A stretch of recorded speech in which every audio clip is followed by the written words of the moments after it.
الحمد لله رب العالمين والصلاة والسلام على النبي الأمين وعلى آله الطاهرين وأصحابه الغر الميامين وعلى أتباعه أجمعين. أما بعد،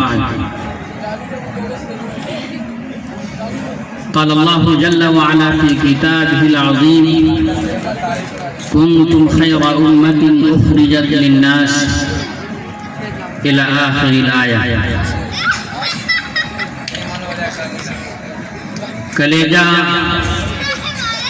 کلیجہ تھام دو،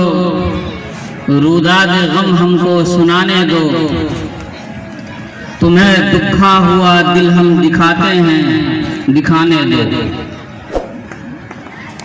اسی کے دم سے تھوڑی روشنی ہے خانے دل میں، بجھاتے کیوں ہو شمع آرزو کو جھلملانے دو. نہ داغ آئے گا اپنے دامن حسن طبیعت پر،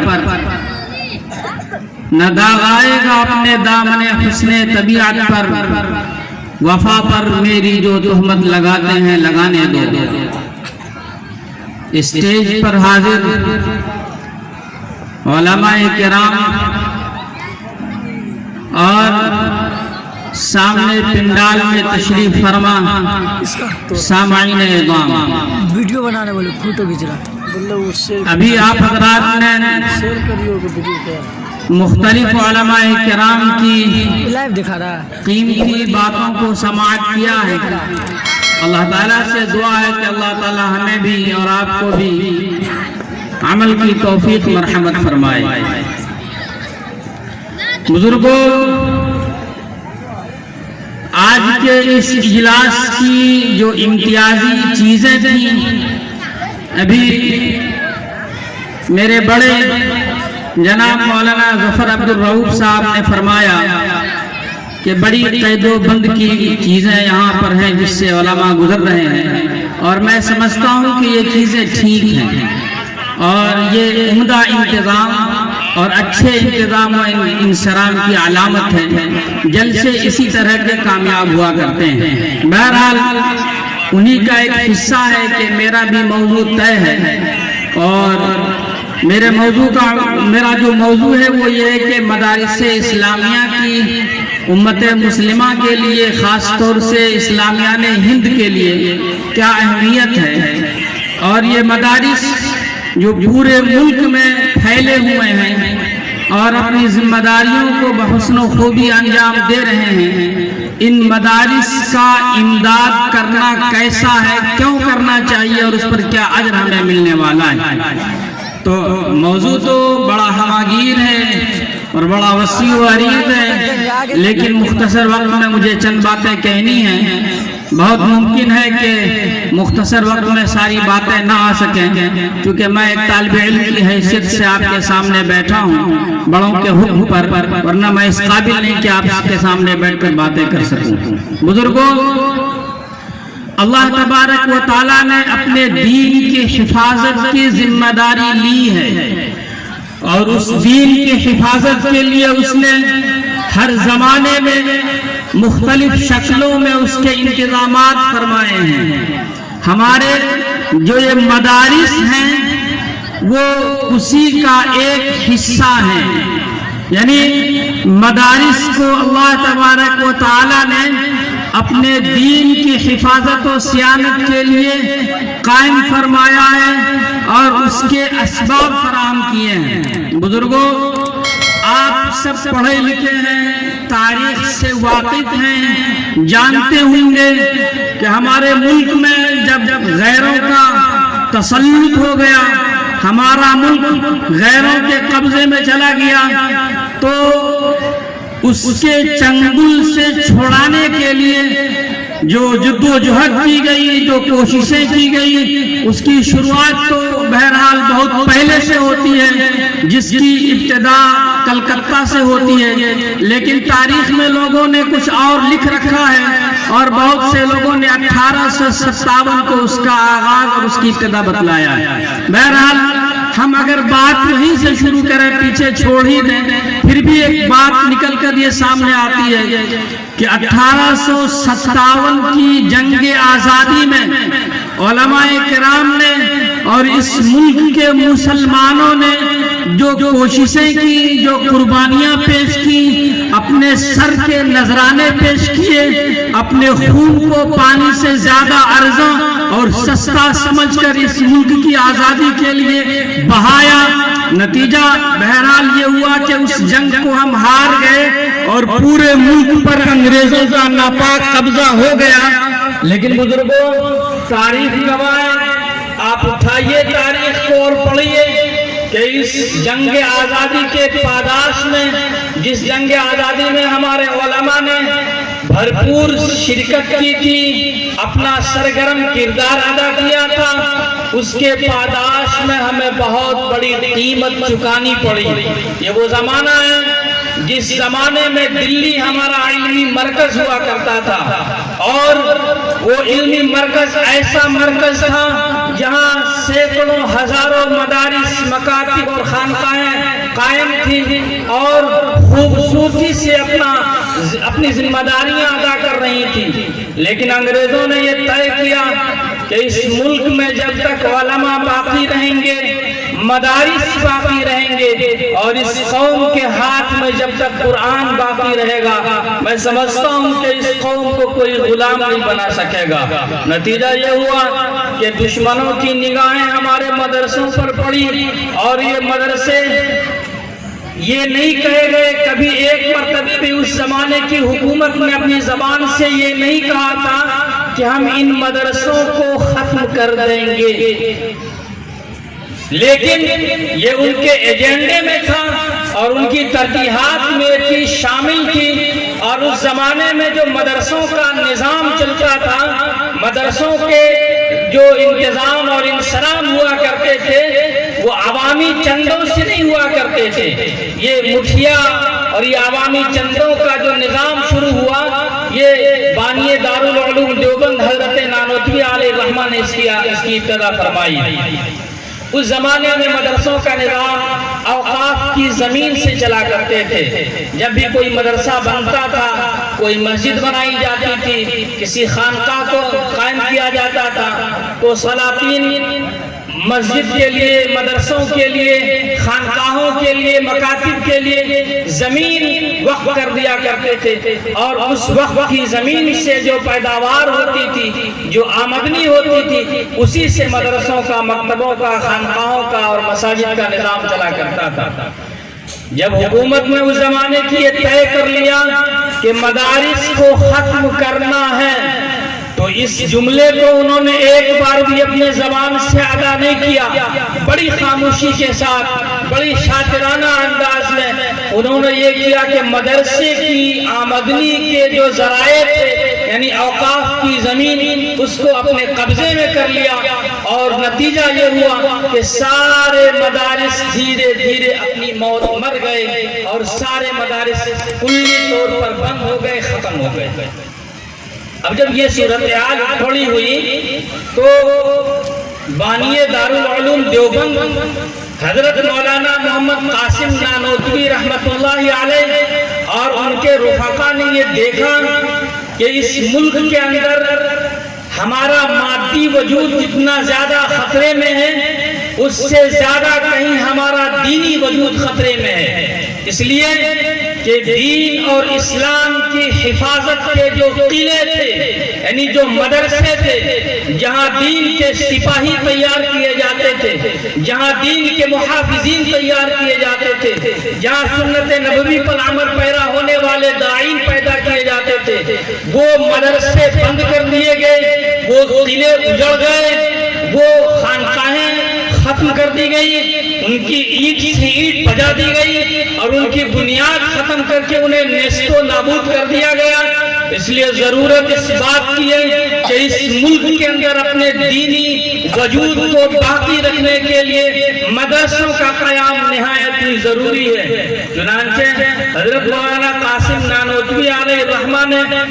دلی کے مرکزی مقام سے دور ہٹ کر دیوبند کے علاقے میں ایک جنگل میں جا کر جو اس زمانے میں غیر آباد تھا تقریباً، وہاں جا کر ایک مدرسے کی بنیاد رکھی جس کو آج دنیا دارالعلوم دیوبند کے نام سے جانتی ہے۔ بزرگوں، آج دارالعلوم دیوبند کا جو مقام پوری دنیا میں ہے وہ کسی اور تحریک کا مقام نہیں ہو سکتا،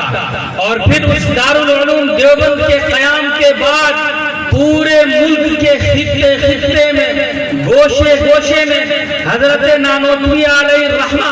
اور ان کے رفقا کی کوششوں سے، ان کے اخلاص کے نتیجے میں مدرسے قائم ہوتے چلے گئے، مکاتب قائم ہوتے چلے گئے، خانقاہیں بنتی چلی گئیں، اور صورتحال بعیدہ رسید کہ آج پورے ملک کے اندر تقریباً 3 لاکھ مدرسے ہیں جو دین کی حفاظت و صیانت کے لیے رات و دن اپنی کوشش میں لگے ہوئے ہیں۔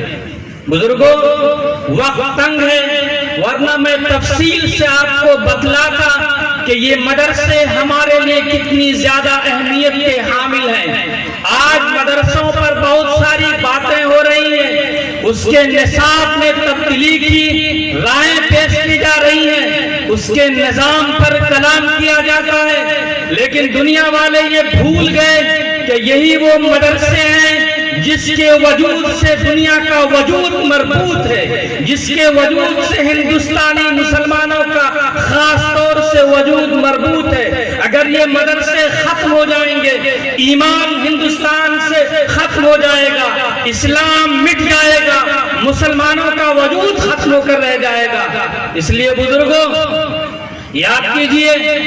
آج کے جو روشن خیال لوگ ہیں، جو بہت زیادہ کوالیفیکیشن والے ہیں، بڑے ایجوکیٹڈ ہیں، جو بڑی بڑی ہائی کوالٹی کی تعلیم رکھتے ہیں، جو بہت اونچی اونچی سندیں رکھتے ہیں، جو گریجویٹ ہیں، پائلٹ ہیں، انجینئر ہیں، ڈاکٹرز ہیں، وکیل ہیں، ججز ہیں، جو اسکولز میں، کالجز میں، یونیورسٹیز میں تعلیم حاصل کرتے ہیں، ان کا یہ خیال ہے کہ مدرسوں کو دنیا سے مربوط کیا جائے اور مدرسوں کے نصاب میں اور اس کے نظام میں ایسی تبدیلی لائی جائے کہ مدرسے کے فارغین فضلا معاش سے جڑ جائیں، رزق سے جڑ جائیں، انہیں دنیا کی ترقی میسر آ جائے۔ یہ فرسودہ خیال ہے، یہ فرسودہ نظام ہے، یہ پرانا سسٹم ہے، یہ زمانے کے تقاضے کو پورا کر نہیں رہا ہے۔ یہ مدرسوں کے نظام پہ اور مدرسوں کے سسٹم پہ، مدرسوں کے سلیبس پہ ایک اعتراض ہوتا ہے۔ لیکن میں پوری ذمہ داری کے ساتھ علماء اسٹیج پر موجود ہیں، ان کے حوالے سے پورے اطمینان کے ساتھ یہ کہنا چاہتا ہوں کہ یہ رائیں 100% غلط ہیں۔ یہ رائیں ہمیں راستوں سے بھٹکانے کی رائیں ہیں، ہمیں اپنے مقصد سے سرگشتہ کر دینے کی رائیں ہیں۔ ہم کسی قیمت پر اپنے مدرسوں کے نظام میں، اپنے مدرسوں کے نصاب میں، اپنے مدرسے کے سسٹم میں کوئی تبدیلی نہیں لانا چاہتے ہیں۔ ہمارے مدرسے کا جو نظام ہے،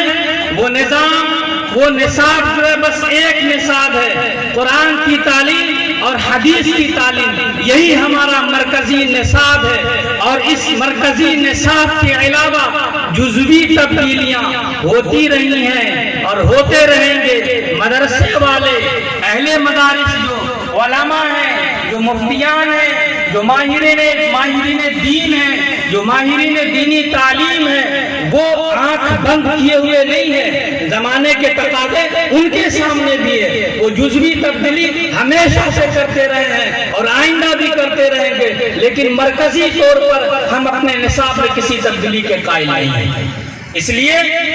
کہ اگر ہمارا یہ نصاب بدلا، ہمارا یہ نظام بدلا، تو یاد کیجیے علامہ اقبال کو، جنہوں نے اپنی کتاب میں لکھا ہے کہ لوگوں، جب میں جوان تھا تمہاری طرح میرے رگوں میں بھی گرم خون دوڑتے تھے، تو میں بھی مدرسوں کے نظام میں اور مدرسوں کے نصاب میں تبدیلی کا قائل تھا۔ ایسی تبدیلی جو مسلمانوں کو مغرب قوموں کے تمدن تک پہنچا سکے، اس کی تہذیب تک پہنچا سکے، لیکن یورپ کو دیکھ آنے کے بعد میری رائے تبدیل ہو گئی ہے۔ اس لیے یہ خانقاہیں اور یہ مکتبے اور یہ مدرسے اور یہ چھوٹی چھوٹی شکلوں میں چلنے والے ادارے، ان کو اپنے حال پر باقی رہنے دو۔ اگر ہندوستانی مسلمان ان مدرسوں کے اثر سے محروم ہو گئے تو جو ہونے والا ہے وہ میں یورپ سے دیکھ کر آیا ہوں۔ کیا دیکھ کر آئے تھے علامہ اقبال؟ کیا دیکھ کر آئے تھے؟ انہوں نے یہ دیکھا تھا کہ ہسپانیہ کے اندر یعنی اسپین کے اندر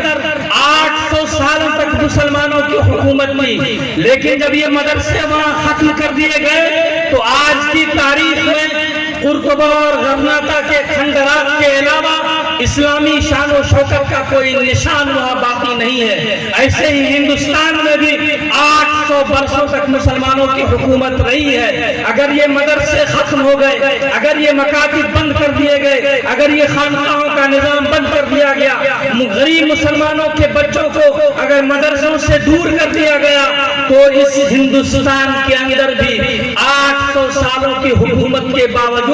آگرہ کے تاج محل اور دلی کے لال قلعہ کے علاوہ مسلمانوں کی شان و شوکت کا کوئی نشان باقی نہیں رہ جائے گا۔ اس لیے ضرورت اس بات کی ہے کہ مدرسوں کو باقی رکھا جائے، اس کا بھرپور تعاون کیا جائے۔ یہ مدرسے اسلام کے قلعے ہیں، یہ ایمان کی اما جگہ ہیں، یہاں اسلام کے سپاہی تیار ہوتے ہیں۔ آپ کو سمجھنا ہوگا، اس کی اہمیت کو اپنے دل میں اتارنا ہوگا۔ یہ مدرسے صرف یہ نہیں ہے کہ یہاں پر قرآن کی تعلیم ہوتی ہے، حدیث کی تعلیم ہوتی ہے، بلکہ اس سے آگے بڑھیے، مدرسے کی اہمیت کو مزید اجاگر کیجیے۔ یہ مدرسے وہ ہیں جہاں انسان بنائے جاتے ہیں، یہ مدرسے انسان گر ہیں، مردم ساز ہیں، یہاں آدمیت کی تعلیم ہوتی ہے، یہاں انسانیت کی تعلیم ہوتی ہے۔ جو لوگ مدرسے کے فیض یافتہ نہیں ہیں وہ ہوں گے بہت بڑے ڈاکٹر، لیکن ڈاکٹر ہیں۔ جو لوگ بڑے ججز ہیں وہ ہوں گے بہت بڑے جج، لیکن غیر عادل ہیں، غیر انصاف پرور ہیں۔ جو وکیل ہیں ہوں گی ان کی ڈگریاں بہت بڑی، لیکن وہ ڈاکہ ہیں، ڈاکہ ڈالتے ہیں، دن میں ڈاکے ڈالتے ہیں، غریبوں کے گھر بیچواتے ہیں، غریبوں کے سر کی تاج کو بیچ دیتے ہیں، ان کے ذہن کو فخر کا شکار بنا دیتے ہیں۔ اس لیے بڑی بڑی ڈگریاں والے، بڑے بڑے ڈگری ہولڈر دنیا میں پھر رہے ہیں۔ آپ اگر ان کی نجی زندگی کا مطالعہ کیجئے تو آپ کو ان کی زندگی میں انسانیت کا فقدان نظر آئے گا۔ ڈاکٹر یہ چاہتا ہے کہ جو مریض آیا ہے اس سے لوٹ، وکیل یہ چاہتا ہے کہ جو کینڈیڈیٹ ہمارے پاس آیا ہے اس کا گھر بچوا دو لیکن ہماری فیس پوری ہونی چاہیے۔ جج یہ چاہتا ہے 10-20 ہزار روپے مل جائے تو حق کے خلاف فیصلے کر دیں، اس لیے کہ یہ سارے ڈگری ہولڈر انسانیت سے خالی ہیں، دین ان کی زندگی میں نہیں ہے، اسلام سے دور ہے۔ اس لیے اسلام کا جو قلعہ مدرسہ ہے، اس مدرسے کی اہمیت کو جانیے۔ جو بچہ یہاں پڑھتا ہے اس کی اہمیت کو جانیے، جو تعلیم یہاں ہوتی ہے اس کی اہمیت کو سمجھیے۔ یہ انسان بناتے ہیں، یہ آدمی بناتے ہیں۔ جب پوری دنیا میں یہ صدا لگ رہی ہوگی کہ اخلاقیات مٹ گئی، انسانیت مر گئی، عزت پامال ہو چکی، یہ مدرسے کا بچہ اٹھے گا، یہ مکتب سامنے آئے گا، یہ صدا لگائے گا کہ نہیں، ابھی انسانیت زندہ ہے، ابھی عزت باقی ہے، ابھی اخلاقیات باقی ہے، ابھی اسلام کے اقدار باقی ہے، ابھی روایات زندہ ہے، ابھی مردم سازی کا کام زندہ ہے۔ اس لیے بزرگوں اس مدرسے کو باقی رکھیے۔ ہندوستان کے اندر جب تک یہ مدرسہ باقی ہے تب تک آپ باقی ہے۔ اگر یہ مدرسہ ختم ہو گیا آپ ختم ہو جائیں گے، آپ کا ایمان اٹھ جائے گا، آپ کا اسلام چھن جائے گا، آپ کی اخلاقیات اٹھ جائے گی، آپ کے اندر جو انسانیت ہے وہ انسانیت مر جائے گی۔ اس لیے انسانیت کو زندہ رکھنے کے لیے ضرورت ہے کہ ان مدرسوں کو باقی رکھیے، ان مدرسوں کو باقی رکھیے۔ مدرسے جو چل رہے ہیں آپ کیا سمجھتے ہیں کہ بس یہ ایک مکتب ہے، بس ایک مدرسہ ہے، صبح کھلتا ہے شام کو بند ہو جاتا ہے، مغرب بعد کچھ تعلیم ہو جاتی ہے اور بس؟ نہیں، ایسا نہیں ہے۔ اس کو چھٹی نہ ملی جس نے سبق یاد کیا۔ ہم نے اپنے نبی کے مشن کو سمجھا ہے، ہمیں اپنے نبی کا دیا ہوا سبق یاد ہے۔ مدرسے میں جو علماء کام کر رہے ہیں انہیں اپنے نبی کا دیا ہوا سبق یاد ہے، اس لیے ان علماء کی چھٹی نہیں ہے۔ اس لیے کہ مدرسہ جو ہے وہ مدرسے کا ایک سرا نبوت محمدی سے جڑا ہوا ہے اور اس مدرسے کا دوسرا سرا انسانی زندگی سے جڑا ہوا ہے، اور انسانی زندگی کے تغیرات بے شمار ہیں، تغیرات کی تعداد نہیں ہے، تقاضے بے شمار، زندگی کی تبدیلیاں بے شمار، زندگی کی ضرورتیں بے شمار، لامحدود، اور زندگی رکنے کا نام نہیں ہے، تھمنے کا نام نہیں ہے، ٹھہرنے کا نام نہیں ہے۔ زندگی اگر آرام کرنے لگ جائے تو اس کو موت کا نام دیتے ہیں، اور یہ مدرسے زندگی سے جڑے ہوئے ہیں، یہ زندگی کی قیادت کے لیے برپا کیے گئے ہیں، یہ انسانی زندگی کی رہنمائی کا ذمہ لیا ہے۔ یہ مدرسے، یہ مکتب، یہ انسانی زندگی کی رہنمائی کا فریضہ انجام دے رہے ہیں۔ اس نے آگے بڑھ کر اس ذمہ داری کو قبول کیا ہے، اس لیے مدرسے کی چھٹی نہیں ہے، اہل مدارس کی چھٹی نہیں ہے۔ اگر یہ چھٹی پر چلے جائیں، اگر یہ آرام کرنے لگ جائیں تو پوری دنیا کی انسانیت مر جائے گی، اور دنیا کا انتہا ہو جائے گا، دنیا کا زوال آ جائے گا، دنیا ختم ہو جائے گی، اللہ اس نظام کو درہم برہم کر دے گا۔ اس لیے یہ مدرسے ہمارے وجود کا سب سے بڑا ذمہ دار ہے، ضامن ہے، اس کی حفاظت کرنا ہماری ذمہ داری ہے۔ بزرگوں، آپ سمجھتے ہیں کہ دنیا کے اندر بہت سارے ادارے چل رہے ہیں، مختلف قسموں کی تعلیم ہو رہی ہے۔ ابھی کچھ دن قبل حضرت امیر شریعت دامت برکاتہم نے ہم چند اساتذہ کو مدعو کیا، اپنی خدمت میں حاضر ہونے کا حکم دیا۔ ہم لوگ حاضر ہوئے، حضرت کو کچھ مشورہ کرنا تھا، کچھ خیال ان کے دل میں آ رہے تھے کہ آخر یہ مدارس جو ہمارے چل رہے ہیں یہ کیا کر رہے ہیں اور ان کو کیا کرنا چاہیے، ان کا مشن کیا ہے، کون سا مقصد لے کر یہ اٹھے تھے۔ پھر حضرت نے خود ہی فرمایا کہ ہمیں لگتا ہے کہ ہمارے مدرسے اور ہم جو کام کر رہے ہیں وہ بیچ سے کر رہے ہیں۔ بیچ سے کا مطلب یہ تھا کہ ان مدرسوں کی جو نشأت ثانیہ ہے، یعنی دارالعلوم دیوبند کے قیام کے بعد سے جو مدرسے قائم ہوئے ہیں ہندوستان کے اندر، بر صغیر کے اندر، ان مدرسوں کا مشن یہ ہے کہ ہم دین کو محفوظ کر لیں، دین کی حفاظت کریں، اس کی نشر و اشاعت کریں۔ حضرت کا فرمانا یہ تھا کہ یہ کام بیچ سے شروع ہو رہا ہے، ابتدا وہاں سے ہے کہ اللہ کے رسول صلی اللہ علیہ وسلم جس مشن کو لے کر زمین پر برپا کیے گئے تھے، اور اللہ تبارک و تعالیٰ نے جس افراد کو، جن مومنین کو اپنا نائب اور اسسٹنٹ بنا کر زمین پر برپا کیا تھا، یعنی دنیا کی قیادت کا فریضہ دے کر جنہیں زمین پر بھیجا تھا، دنیا کی قیادت کرنے والے افراد کیسے تیار ہوں گے، اس پر غور و فکر کرنا ہے۔ آپ ذرا سوچئے کہ ہمارے مدرسے کیا کر رہے ہیں۔ حضرت نے فرمایا کہ اس پر غور کیجئے، اس پر غور کیجئے کہ وہ افراد جو دنیا کے ہر میدان میں فٹ ہو جائیں، جیسی ذمہ داری آئے اس ذمہ داری کو نبھانے والے بن جائیں۔ میدان کارزار ہو تو وہ ایک نمبر کے سپاہی ہو،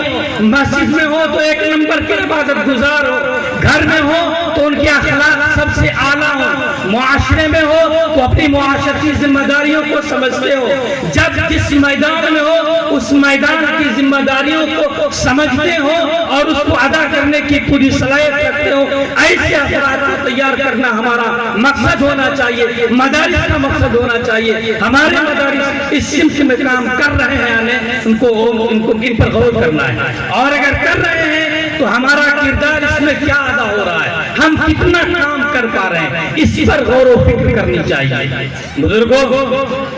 آپ ذرا تصور کیجئے کہ اللہ تبارک و تعالیٰ نے جو نظام، جو مشن، جو حکومت کا نظام، جو خلافت کا نظام اپنے نبی علیہ السلام کو دیا اور ان کے ذریعے سے اس امت کے سپرد کیا، آپ کو بتائیں کہ اس مدرسے نے ایسا انقلاب دنیا میں برپا کیا کہ دنیا کی تاریخ میں اب تک چھوٹا کوئی انقلاب آیا ہو یا کوئی بڑا انقلاب آیا ہو، ان مدرسوں کا کردار اس میں نمایاں طور پر شامل رہا ہے۔ آپ اٹھائیے تاریخ، حضور اکرم صلی اللہ علیہ وسلم کی وفات ہوتی ہے، ان کے تربیت یافتہ، ان کے مدرسے کے فارغ صدیق اکبر سامنے آتے ہیں اور صرف ایک زکوٰۃ کا انکار ہوتا ہے۔ حضرت صدیق اکبر فرماتے ہیں اَيَنْقُصُ الدِّينُ وَأَنَا حَيٌّ کہ ابو بکر زندہ رہے اور دین میں کمی ہو جائے، ایسا ہو ہی نہیں سکتا ہے۔ عمر فاروق سامنے آئے، عثمان غنی سامنے آئے، علی مرتضیٰ سامنے آئے، حضرت سعد بن ابی وقاص آئے، عبیدہ ابن جراح آئے، اور حذیفہ بن الیمان آئے، بڑے بڑے اسلامی سپہ سالار آئے، خالد بن الولید آئے۔ یہ سب کون تھے؟ یہ سب مدرسے کے فارغ تھے، یہ مدرسوں میں تعلیم حاصل کیا تھا، انسانیت کو سیکھا تھا، نبی سے تربیت حاصل کی تھی، مدرسے کی چار دیواریوں میں بیٹھ کر، اس کی چٹائی پر بیٹھ کر اپنے نبوی مشن کو سیکھا تھا، سمجھا تھا، انسانیت کے لیے مداوا تیار کیا تھا، انسانیت کے زخموں پر مرہم رکھنے کے لیے اپنے آپ کو مفید بنایا تھا۔ اس لیے دنیا میں اٹھے اور ایسی حکومت کی، ایسی قیادت کی، ایسی خلافت کی، نبوی مشن کو ایسا لے کر اٹھے کہ غیر اپنے تو اپنے غیروں نے بھی گواہی دی کہ اگر حکومت کا انداز سیکھنا ہو، حکومت کا طریقہ سیکھنا ہو تو صدیق و عمر سے سیکھو۔ یہ حکومت ایسے افراد مدرسے سے تیار ہوتے ہیں۔ اس لیے میں آپ حضرات سے وقت کم ہے، پورے خلوص کے ساتھ، پورے انشراح کے ساتھ میں آپ کو آپ کے دل پر دستک دیتے ہوئے آواز لگاتا ہوں کہ مولانا قمر الزمان رحمانی آپ کے اس محلے میں قیام پذیر ہیں، مدرسہ قائم کیے ہوئے ہیں، خدمات انجام دے رہے ہیں۔ آپ ان کی دامے دیرہ میں خوب تعاون فرمائیے، خوب معاونت فرمائیے، خوب امداد فرمائیے۔ حضرت مولانا ولی رحمانی صاحب رحمت اللہ علیہ فرمایا کرتے تھے کہ تعلیم کی ضرورت اتنی زیادہ ہے مسلمانوں کے لیے، ہندی مسلمانوں کے لیے، اور خاص طور سے مدرسوں کا قیام اور اس کی بقا اتنی زیادہ اہم ہے ہندوستانی مسلمانوں کے لیے کہ اگر 2 وقت بھوکا رہنا پڑ جائے تو رہ جائیں یہاں کے مسلمان، لیکن مدرسے کی معاونت ضرور فرمائیں، مدرسے کا تعاون ضرور فرمائیں۔ اتنی زیادہ اہمیت اس کی ہماری زندگی میں ہے اور ہونی چاہیے۔ اللہ تعالیٰ سے دعا کیجئے کہ اللہ تعالیٰ ہمیں آپ کو کہنے سننے سے زیادہ عمل کی توفیق مرحمت فرمائے۔ وآخر دعوانا ان الحمدللہ رب العالمین۔